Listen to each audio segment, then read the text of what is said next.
Pernahkah Anda melihat orang tua atau kakek nenek kita duduk termenung di pagi hari? Cahaya matahari yang hangat menerpa wajah mereka, menciptakan suasana yang begitu tenang dan damai.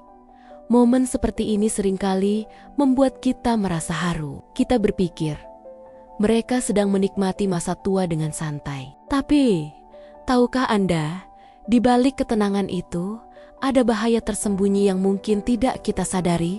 Sebuah bahaya yang datang dari kebiasaan yang terlihat sangat sepele, yaitu duduk terlalu lama. Kita sering menganggap duduk di sofa empuk, sambil menonton TV, atau sekadar melamun, adalah cara terbaik bagi lansia untuk beristirahat. Kelihatannya aman, nyaman, dan tidak melelahkan. Namun, kenyataannya jauh berbeda. Duduk terlalu lama atau gaya hidup sedenter adalah musuh dalam selimut bagi kesehatan, terutama bagi mereka yang sudah memasuki usia senja. Setiap jam yang berlalu dalam posisi duduk tanpa disadari membawa dampak negatif yang signifikan bagi tubuh mereka. Bayangkan ini, saat seseorang duduk terlalu lama, aliran darah ke seluruh tubuh, terutama ke bagian kaki, menjadi tidak lancar. Otot-otot yang seharusnya aktif menopang tubuh menjadi lemah karena jarang digunakan. Ini bukan hanya soal pegal-pegal biasa. Dalam jangka panjang, kebiasaan ini dapat meningkatkan risiko berbagai masalah kesehatan serius, mulai dari obesitas, diabetes tipe 2, penyakit jantung, hingga tekanan darah tinggi.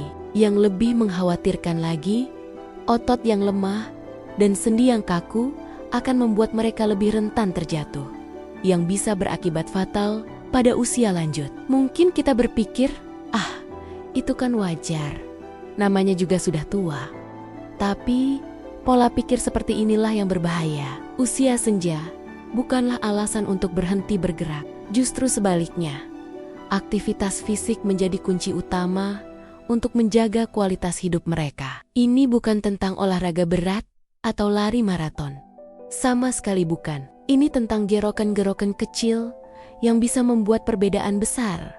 Lalu, apa solusinya? Sederhana sekali. Jauh lebih sederhana dari yang kita bayangkan. Solusinya adalah dengan memutus siklus duduk yang terlalu lama. Ajak orang tua kita untuk melakukan aktivitas-aktivitas ringan secara berkala. Misalnya, setiap 30 menit atau 1 jam sekali.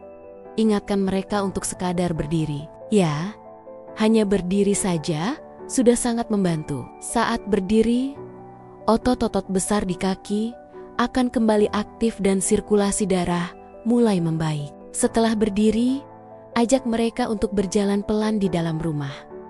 Dari ruang tamu ke dapur, lalu kembali lagi. Atau berjalan mengelilingi meja makan beberapa kali. Gerakan sederhana ini membantu melatih keseimbangan dan kekuatan otot kaki. Sambil duduk pun, mereka bisa tetap aktif. Ajak mereka menggorak jerokon tangan, memutar pergelangan tangan, mengangkat kaki secara bergantian, atau memutar pergelangan kaki. Gerakan-gerakan ini, meskipun terlihat sepele, sangat efektif untuk menjaga sendi tetap fleksibel dan melancarkan peredaran darah. Jangan hanya terbatas di dalam rumah. Jika cuaca mendukung, berjalan santai di taman pada pagi atau sore hari adalah pilihan yang luar biasa. Udara segar, paparan sinar matahari pagi yang baik untuk tulang, dan pemandangan hijau dapat memberikan manfaat ganda, tidak hanya untuk fisik, tapi juga untuk kesehatan mental mereka. Bertemu dengan tetangga atau teman sebaya di taman juga bisa menjadi penyemangat tersendiri. Ini membantu mereka tetap terhubung secara sosial dan menghindari perasaan kesepian yang sering menghantui di usia senja. Ingat, ini bukan tentang memaksa, ini tentang memberikan pemahaman, motivasi, dan pendampingan. Mungkin awalnya mereka akan menolak dengan alasan lelah atau tidak biasa. Disinilah peran kita sebagai anak, cucu, atau kerabat menjadi sangat penting. Dampingi mereka. Lakukan bersama-sama. Jadikan ini sebagai momen berkualitas, untuk berinteraksi. Mungkin kita bisa memutar musik favorit mereka sambil melakukan peregangan ringan atau mengobrol santai sambil berjalan di teras rumah.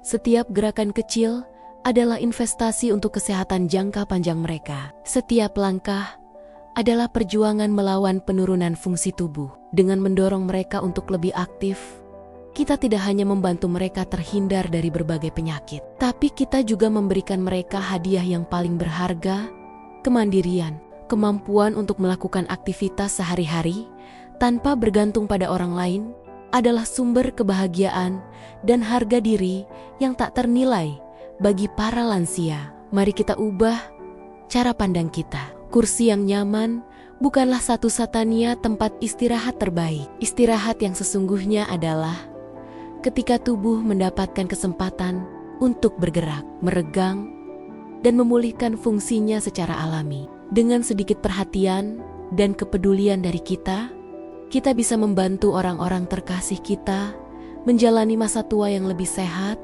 lebih aktif, dan lebih bahagia. Lihatlah, senyuman tenang di wajah mereka saat menyambut pagi kini memiliki makna yang berbeda. Bukan lagi senyuman pasrah, melainkan senyuman penuh harapan. Harapan untuk hari baru yang bisa mereka jalani dengan tubuh yang lebih bugar dan semangat yang tetap menyala. Kepedulian kita hari ini adalah kunci kebahagiaan mereka di hari esok. Mari kita jaga mereka sebagaimana dulu mereka menjaga kita. Terima kasih sudah menonton. Jangan lupa bagikan video ini kepada keluarga dan teman-teman yang Anda sayangi. Mari bersama-sama kita ciptakan lingkungan yang lebih peduli terhadap kesehatan para lansia. Sampai jumpa di video selanjutnya.